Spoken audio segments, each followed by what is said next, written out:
Hello friends, welcome to my channel Physics Moji. Today's video is refraction of light activities part 4. Before going to the video, make sure that you have watched all the parts of refraction of light activities, that is part 1, part 2 and part 3. In today's video, we are going to discuss refraction of light activities part 4, and in this activity we are going to see the behavior of light when it travels from denser medium to rarer medium, and we will see the activities related to total internal reflection. First, let us see how the light behaves when it travels from denser medium to rarer medium. When the light ray travels from denser medium to rarer medium, we know that the light ray bends away from the normal because its speed increases when it travels from denser medium to rarer medium, and angle of refraction is greater than angle of incidence. And now we are going to see some special cases when the light ray travels from denser medium to rarer medium, that is critical angle and total internal reflection. First we will discuss about critical angle. So what is critical angle? The angle of incidence at which the angle of refraction becomes 90 degree is called critical angle.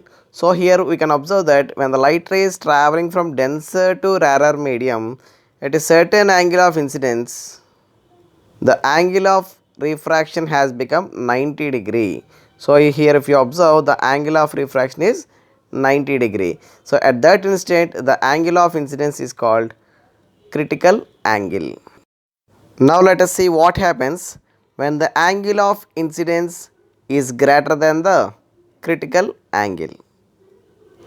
When the light ray travels from denser medium to rarer medium at an angle greater than the critical angle, the light gets reflected into the same medium. So this phenomenon is called total internal reflection. We know that when the light ray travels from denser medium to rarer medium, it bends away from the normal and travels to the other medium. So we can observe that the light will be totally reflected into the denser medium again.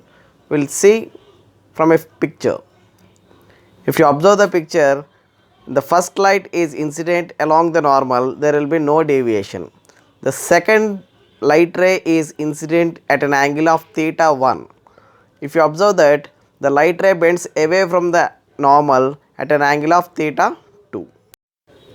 If you observe the third ray, it is incident at an angle of theta c. You can observe that at this angle the refracted ray falls on the interface, that is the angle of refraction will become 90 degree. So the angle of incidence at which the angle of refraction become 90 degree is called critical angle. Now in the fourth condition, fourth ray, if you observe it, here the angle of incidence is greater than the critical angle. Then you can observe that the light ray is reflecting into the same medium again.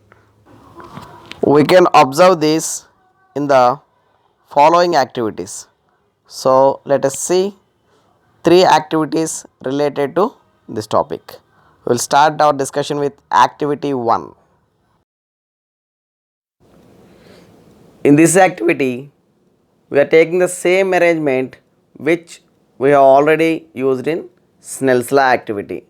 So you can see that the arrangement we have already taken in the Snell's law activity.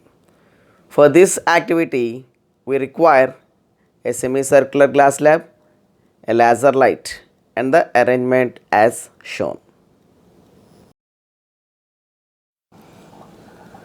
Now take the semicircular glass slab and place it below the interface line mm and incident the light along the normal. When the light is incident along the normal, there will be no refraction. Now as I increase the angle of incidence, at a certain angle you can observe the light ray is falling on the interface. When angle of incidence is increased, then you can observe that the light ray is reflected into the same medium. you can observe that the light ray is not coming from the other side. It is not going into the rarer medium. It is getting reflected into the denser medium again. So at this angle you can observe that there is no reflection and refraction. So that is the critical angle.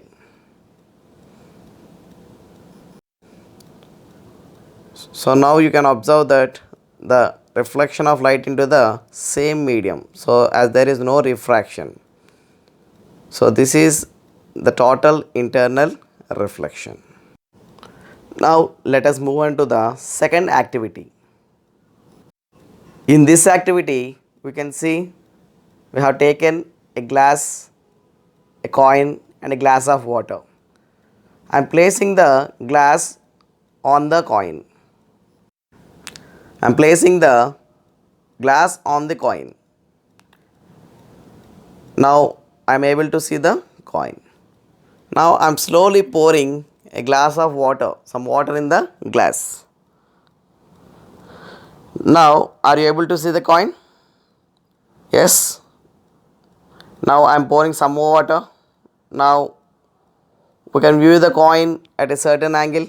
If I further pour some water, now we are unable to see the coin. So the coin has gone out of sight. This is because of total internal reflection. Let us move on to activity 3.